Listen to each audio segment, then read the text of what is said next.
Hello everyone and welcome specially to the Engineer Construction Lecture Hub.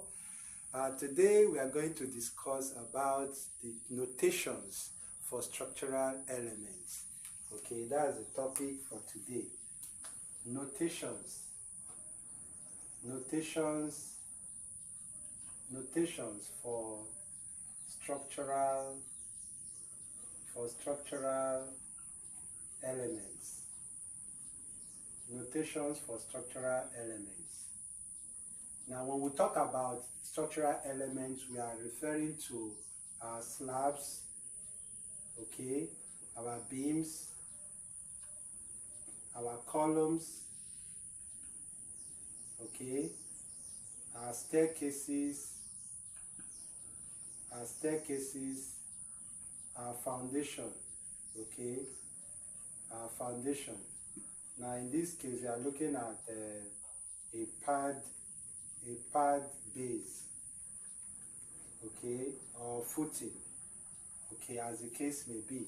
All right, so the notations now are what we are going to look at, because we need to understand these various notations. So when we come across them, we can be able to interpret, okay, what they actually represent, okay, because most times when you're not able to interpret these notations, that is where we usually encounter some, lapses in our construction, because wrongly interpreted design can, wrongly affect that structure, in terms of performance and stability. All right. So for our slabs, we can have our notations like this. We can have 10, for example. We can have our Y. We can have 12. We can have 0, 1. We can have it at 150. Okay, center to center. All right. Then we can also have this as, let's say, 4, Y, 16, 0, 1. Okay. We can have these notations in this format.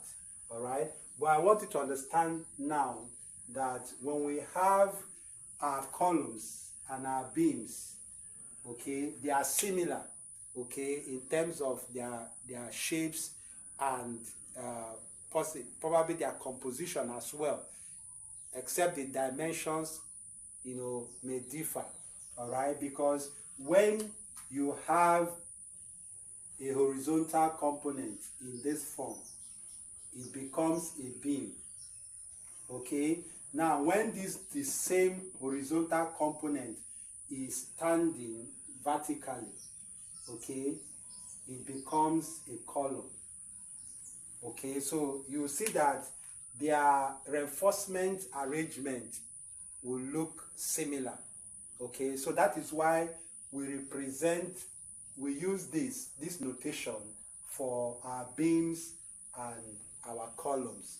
All right. Now, if you look at staircase, we have staircase in this format, okay, where we have our risers, our treads and our risers. All right. Now, this is now a slab. This staircase is a slab, but in this, it is a diagonal positioned, slab, because it goes in this form. Okay, it goes in this form. All right, so it's a slab. All right, so we consider it as a slab. So in terms of the notation, staircase also shares the same notation with that of slab. Then for our foundation, where we have our base, okay, we have the column in between. Now remember, this base also comes in this form. Okay, it comes in this form as well. All right, so it's our foundation base, that is our pad base, footings, can also be share the same attributes with our slab. So the same notation is applicable. So for our slab, our staircase, and our foundation base, our footing, shares this notation. why our columns, our beams and our columns shares this notation. So let us go into the notation properly. So whenever you see this notation, you will know what it is all about. All right. So we have, for example, if we are looking at our slab, okay, our staircase, okay, and our pad base, okay, our pad base, all right, we are looking at the information, the detailed output to be in this format, okay, to be in this format. So when you see this, it simply means that for our slab is supposed to have reinforcement shown like this. But if you are to put it this way in drawing, it will be too elaborate and it will not be that clear in terms of, there will be a lot of ambiguity, you know, in it. All right, so we try to represent this number of reinforcement with just one stroke, representing the vertical reinforcement. Then for the horizontal, we use one stroke to represent the number. Even though it's 1,000 lengths, we use one stroke to represent that numbers of bar, vertically and horizontally. So when you have it now, it will now be in this form. So this is now a slab. So in the practical sense, this is how it's going to be arranged, okay? But in design, the output, you have to represent it this way, okay, for it to now be translated to this format. All right, so let us go. So when we have 10 here represent the number of rebars, okay, the number of bars, that is the reinforcement that is required, okay, that is 10. The first number you see becomes the total number that is expected to span through that length, okay. So now the Y here represents the strength of steel or reinforcement steel bars, okay. Now that is the characteristic strength of steel, and usually we have high heel steel, which is Y represents high heel steel.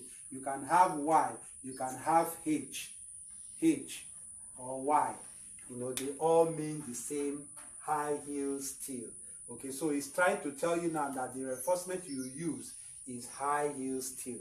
But when you see R is mile steel, okay, is mile steel. So mile steel, the strength of mile steel is 250 Newton per millimeter square. So you take note of it. Then the next thing here is the 12. Now the 12 here represents the diameter, okay, the diameter of rebar, okay, the diameter of the bar you intend to use, okay, that is the size. Is in millimeter, usually in millimeter. It means 12 millimeter. Then we have 01. 01 here means the bar mark, okay, because you have to show identity. You have to show identity. This is the bar mark, okay, for identity, for ID, okay, for ID, to identify these various reinforcements within that slab. All right, you need the ID for easy identification. All right, then we have the 150 here means the bar spacing, okay, the bar spacing, okay, that is distance from one reinforcement to the other reinforcement and to the other reinforcement. This spacing is the bar spacing, which is 150 here, okay. Then we have the C/C, which is center to center, okay. You are now describing how this reinforcement will be placed. So when you place one here, place another one, place another one. Now this one is center to center. So when you place another one, this becomes center to center. So that is how it is being placed. So this gives the direction on how this reinforcement will be placed. Then another thing is that you might have B here, okay? You might have B here, you might have T here, okay? You might have BW, okay? You might have BT, okay? All right, so these are also notations that can be attached to this. So when you see B here means bottom. So you're trying to tell the you are trying to show that this reinforcement detail is for the bottom. It should be arranged at the bottom. Okay, then when you have it as T instead of B, it means at the top. Okay, it means at top. All right, then when you have it as BW, okay, BW, you have it as it's become both ways. Okay, both ways. All right, it means that as you're doing it on this side, it should also be applicable on this other side. All right, then we have BT. Okay, BT, bottom top. Okay, bottom top. Bottom top. So it's also telling you that this reinforcement should be bottom, but it should be at the bottom top, that is on top of the bottom. All right, so we have other notations that will be attached. So whenever you see them, you can be able to know that this is the interpretation of the various the information as regards to that slab, that staircase, or your pad footing, your pad base. All right, so I will continue in the next episode. All right, so I'm going to stop here for today. Thank you very much. Do well to stay connected to Bengineer Construction Lecture Hub for more useful updates. Okay, if there are feedbacks, you can send them across for further clarification. Thank you very much, and do have a wonderful day. Thank you.